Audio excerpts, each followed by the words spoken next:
أعوذ بالله من الشيطان الرجيم بسم الله الرحمن الرحيم توسل بالحبابة والبتول المستطابة والنبي ثم الصحابة.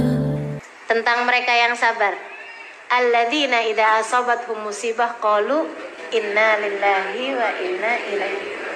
Orang-orang yang di saat diuji mereka berkata innalillah, semuanya dari Allah, wa inna ilaihi rajiun.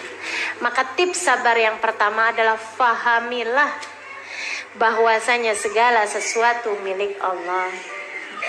Fahamilah tidak ada sesuatu terjadi kecuali dengan izin Allah. Itu bikin kita jadi lebih sabar. Bikin kita jadi lebih sabar.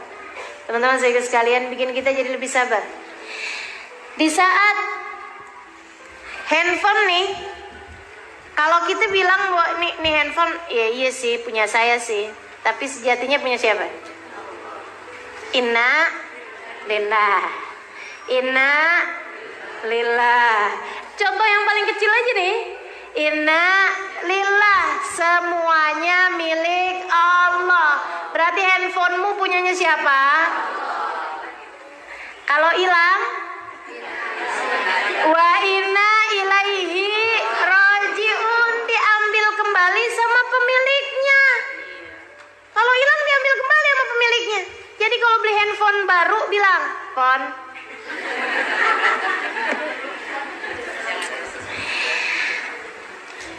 aku adalah milik Allah dan engkau pun milik Allah. Akan ada waktu kebersamaan kita sampai pada waktu batas yang ditentukan oleh Allah." Kan gitu ya? Aku menjadi milikmu dan kamu menjadi milikku. Tapi pada batas waktu yang ditetapkan oleh Allah. Semoga kita dapat bersama-sama dalam kebaikan. Handphone maksudnya.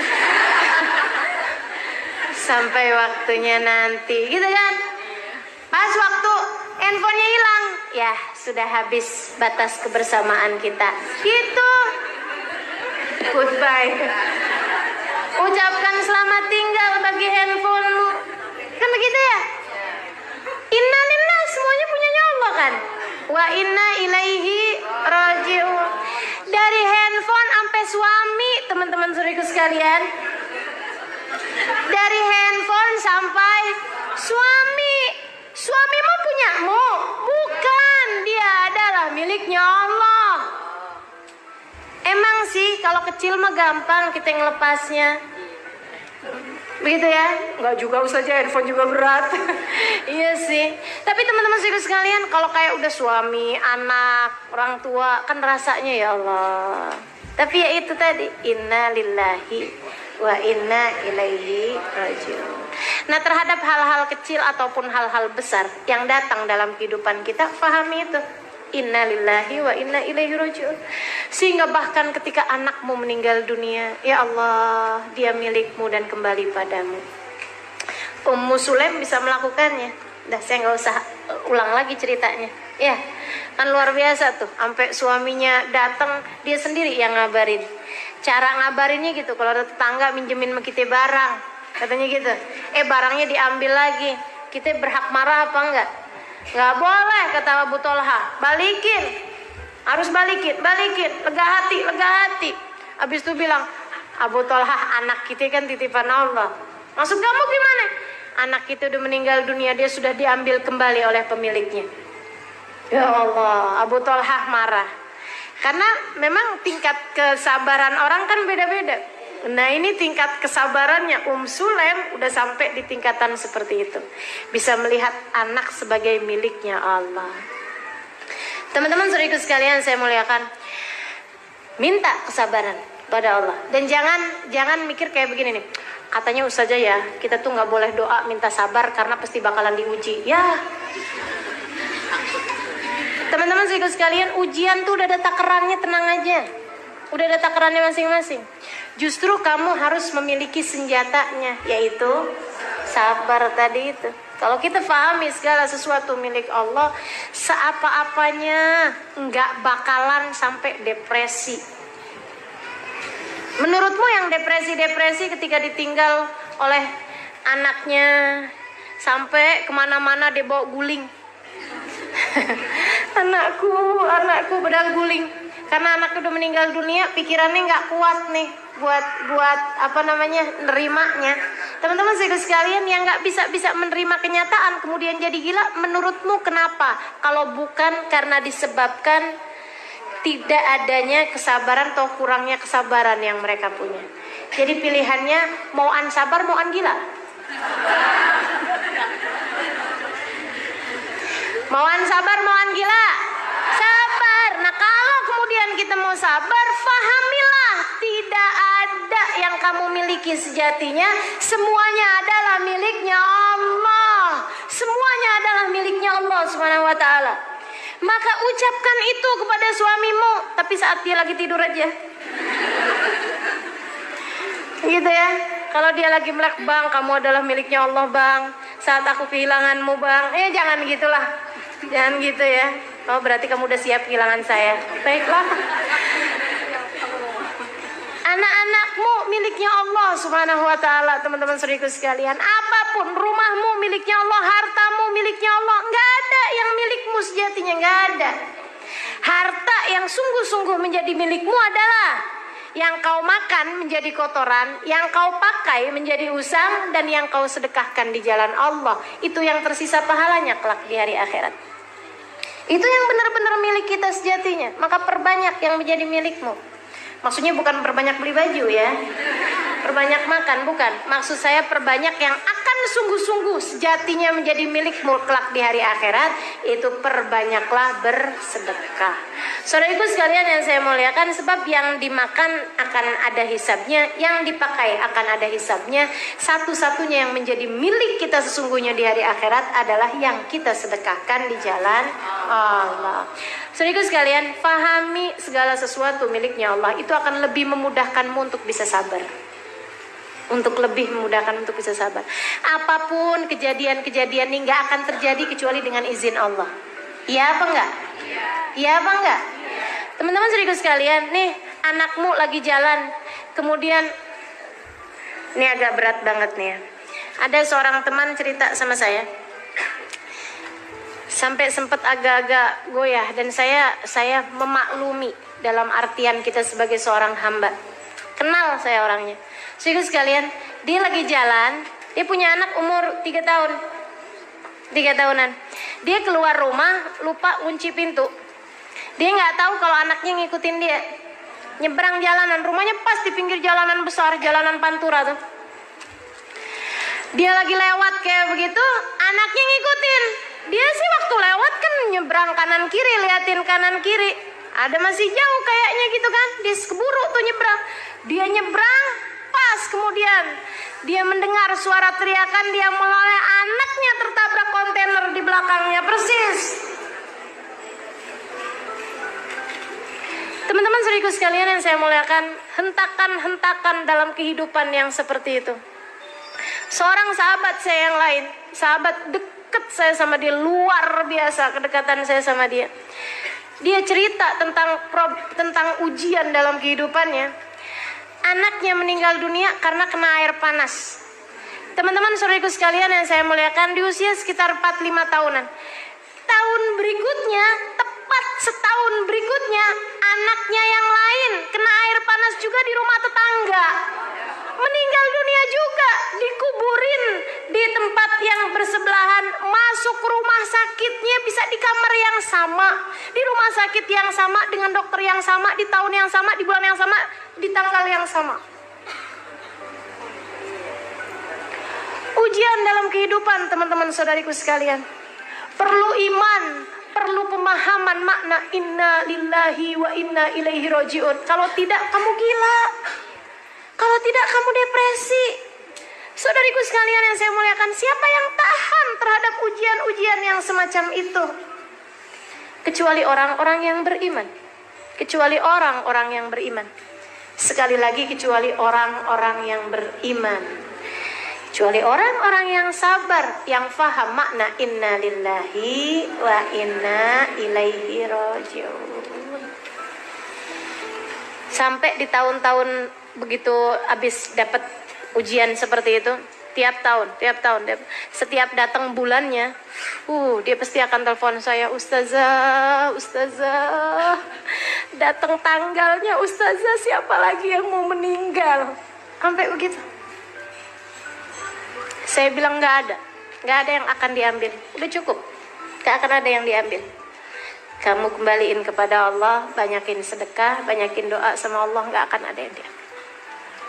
Sampai dia punya anak lagi kemudian, ya Allah Ustaz, tiap datang bulannya, apalagi pas waktu umurnya, ya Allah Ustaz, anak saya meninggal pas lagi umur segini. Saya bilang ada Allah. Nggak ada suatu terjadi kebetulan, nggak ada. So ikut sekalian, tahunan dia nggak bisa berurusan sama kompor, tahunan nggak bisa berurusan sama air panas. Kebayang traumanya seperti apa?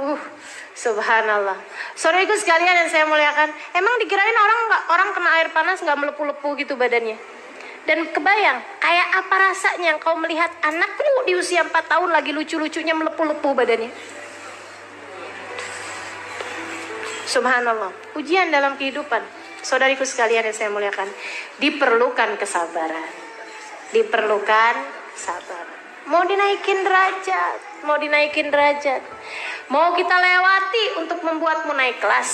Itu yang namanya ujian dalam kehidupan. Jangan pernah bertanya, kenapa harus saya ya Allah? Sebab Allah bisa banget buat menjawab. Kenapa enggak, kata Allah. Kenapa enggak? Aku ingin menaikkanmu, aku ingin meninggikan derajatmu. Dan biarkan aku melakukannya dengan caraku. Gak usah pengen ngatur-ngatur, aku Tuhan. Innama amruhu idza arada syai'an an yaqula lahu kun fayakun. Maka sabar. Itu yang pertama caranya, dengan faham bahwa pengendali kehidupan cuma satu, namanya Allah. Pemilik kehidupan cuma satu, namanya Allah. Maka kembalilah kepada Allah Subhanahu wa taala. Teman-teman saudaraku sekalian, fahami itu akan menjadikanmu menjadi lebih sabar. Itu satu tipsnya. Kemudian ini tips yang berat sekali nih ya. Butuh latihan. Berapa lama latihannya? Seumur hidup. Kan sabar gitu.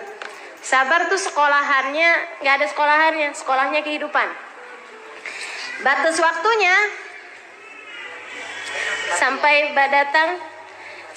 datang kematian. Saudara sekalian yang saya muliakan. Kemudian yang kedua, kita ingat. Saudara sekalian, badai pasti berlalu. Ujian itu juga udah ada takarannya. Ingetin kata Allah Subhanahu wa taala, "Wa man yatawakkal 'alallahi fahuwa hasbuh, innallaha balighu amri, qad ja'alallahu likulli syai'in qadra." Qad ja'alallahu likulli syai'in qadra. Ingetin itu. Qad ja'alallahu likulli syai'in qadra. Allah telah menjadikan segala sesuatu ada ukurannya. Allah sudah menjadikan segala sesuatu ada ukurannya. Teman-teman saudara sekalian, nggak ada ceritanya cuaca setiap hari terus-terusan panas. Nggak ada ceritanya hujan terus-terusan mengguyur Jakarta. Nggak ada ceritanya. Nggak ada ceritanya harinya seorang nelayan selalu di atas lautan badai terus-terusan. Nggak ada ceritanya. Nggak ada ceritanya orang hidup dari mulai hidup sampai meninggal dunia di usia 60 tahun, 50 tahun sakit terus-terusan. Nggak ada ceritanya. Nggak ada ceritanya. Nggak ada ceritanya. Pasti semuanya ada ukuran-ukurannya. Pasti semuanya ada waktu-waktunya.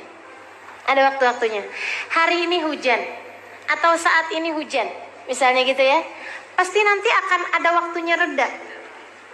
Hari ini lagi ada badai, pasti akan ada waktunya berhenti. Hari ini lagi sakit, pasti ada waktunya untuk sembuh, untuk sehat, ada waktunya sehat. Saudaraku sekalian yang saya muliakan, segala sesuatu ada ukuran-ukurannya masing-masing. Lagi nggak enak, nggak apa-apa. bentaran aja kok, tungguin. Tungguin. Yang sabar. Yang sabar. Masa-masa kelam dalam hidupmu, masa-masa pahit dalam hidupmu pasti akan ada waktunya berlalu. Jalanilah itu dengan sabar. Tungguin. Allah kan udah janji, inna ma'al usri wa inna ma'al usri. Sesungguhnya dalam kesulitan ada kemudahan. Dan dalam kesulitan yang tadi itu, yang satu itu tadi, yang pertama pakai alif lam soalnya, ada yusro, ada kemudahan yang lain. Jadi satu kesulitan berbanding dengan dua kemudahan. Kamu hanya perlu bertakwa. Sebab untuk orang yang bertakwa, untuk orang yang sabar menjalankan ketakwaannya nih. Takwa tuh apa sih? Jalanin perintah Allah, tinggalin dosa. Kan gitu takwa. Itu kan yang tadi saya sampaikan. Sabar itu untuk ngerjain taat harus sabar, untuk ninggalin dosa juga perlu sabar. Nah, orang yang bertakwa ini Allah udah janjiin, man yattaqillah yaj'al lahu makhraja wa yarzuqhu min haitsu la yahtasib. Untuk orang yang bertakwa, untuk setiap kesulitan pasti ada kemudahannya, gitu kan ya. Dan untuk setiap Allah akan beri jalan keluar bagi setiap kesulitannya, dan akan diberi rizki dari arah yang tidak dia sangka-sangka. Gitu. Tetaplah dalam jalan yang baik. Tetaplah dalam jalan yang baik. Tuh yang nggak sabar-sabar, suaminya lagi kepicut janda sebelah rumah. Kayaknya dia pakai nih. Ya udah, saya pakai juga. Itu namanya tidak sabar. Yang sabar, oh dia lagi kepengen begitu, tungguin aja, nggak apa-apa, biarin aja gitu, biarin, nggak apa-apa. Kalau ada hal yang kau mau kerjakan, bangunlah di waktu malam, angkatlah tanganmu. Ya Allah, mampukan suamiku menjalani ujian dalam kehidupannya dengan cara yang terbaik. Itu suaminya lagi diuji apa enggak?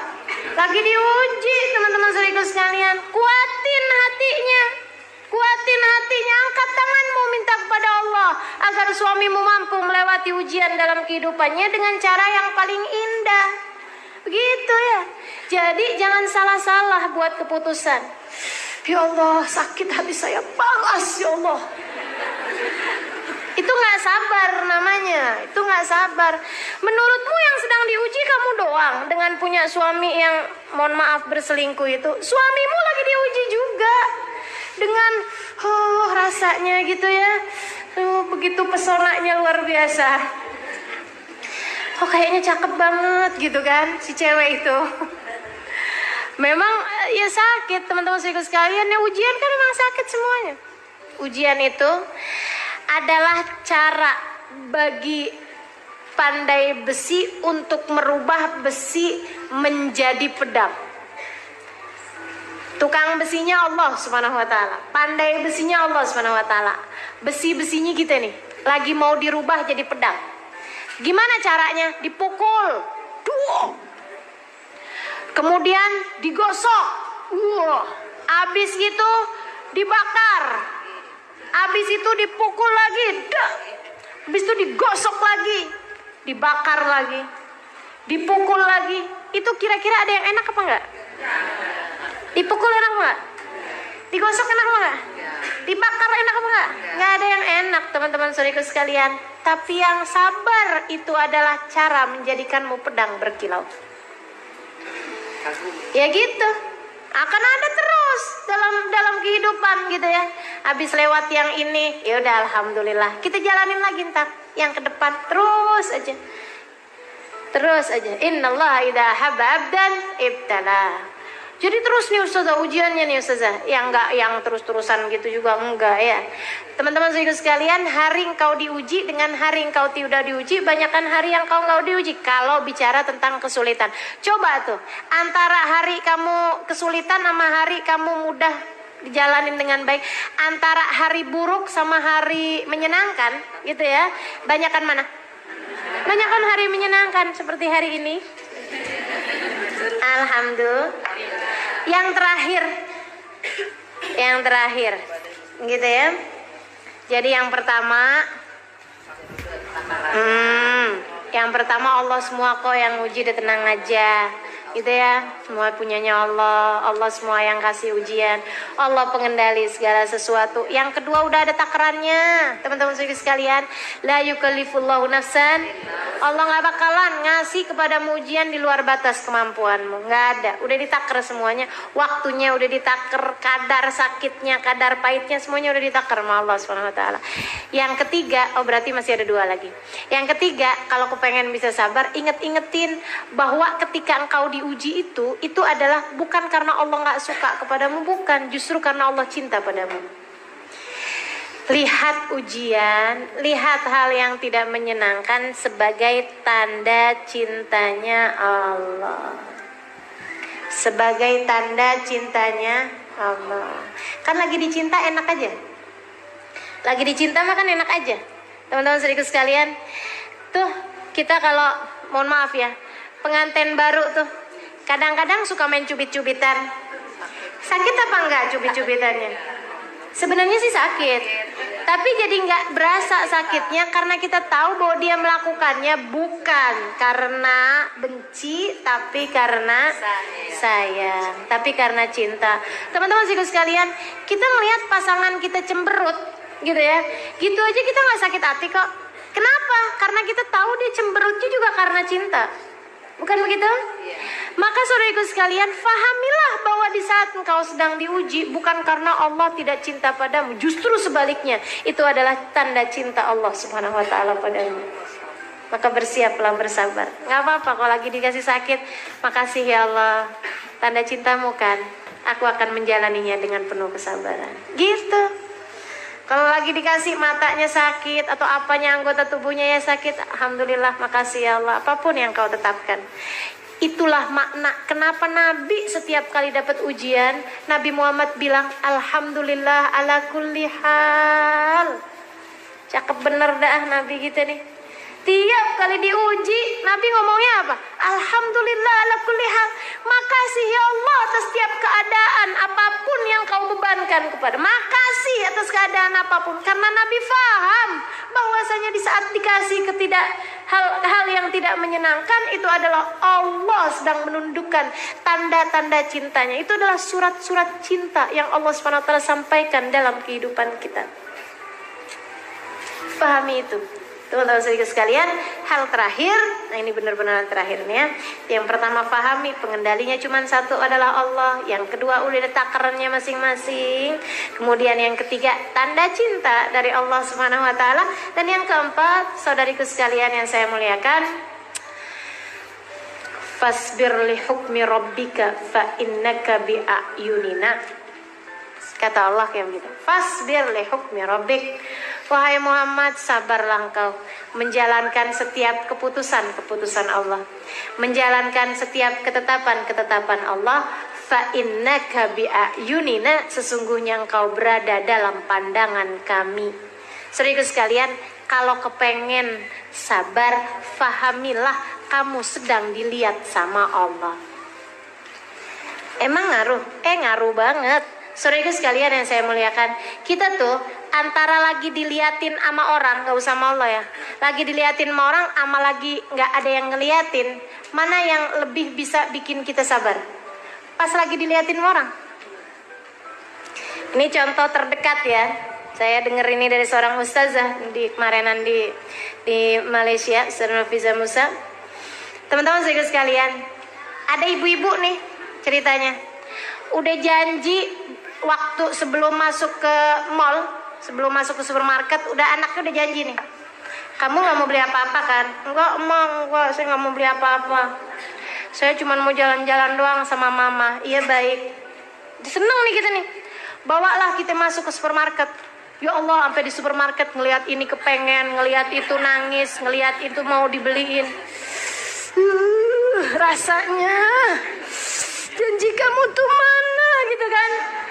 Mau marah kita setengah mati, tapi kan kita lihat-lihat nih mau marah.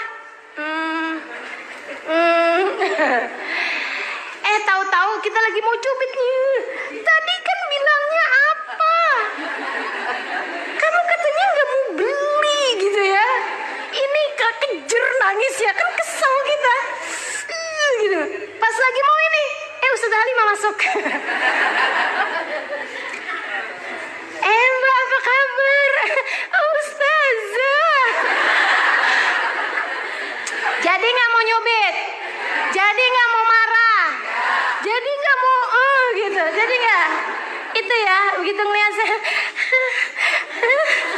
gitu palingan kita usap-usap tuh anak kita, nggak jadi kita. Kenapa? Ada yang lihat, apalagi yang lihat ustazah, kan begitu. Kita nggak enak gitu kalau merasa dilihat. Teman-teman saudara sekalian, Allah lagi bagi kepada kita tip kesabaran.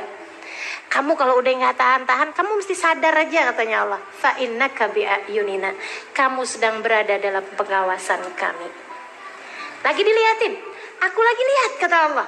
Aku lagi lihat kamu. Jadi kalau udah nggak sabar-sabar nih, rasanya kepengen begini, rasanya kepengen begitu. Ingetin, Allah lagi lihat. Allah lagi lihat. Allah lagi lihat. Allah lagi lihat, teman-teman saudaraku sekalian. Mudah-mudahan bikin kita jadi lebih sabar. Amin ya Rabbal. Kita akan lebih memiliki pengendalian diri ketika kita merasa sedang dilihat orang. Bayangin kalau ada siaran televisi mau syuting kita, gitu ya, pakai kamera tersembunyi, sehari bersama dirimu misalnya gitu ya, sehari bersama ibu-ibu pengajian. Kemudian kamu yang terpilih, hari ini kita akan liatin kamu terus-terusan ya, gitu.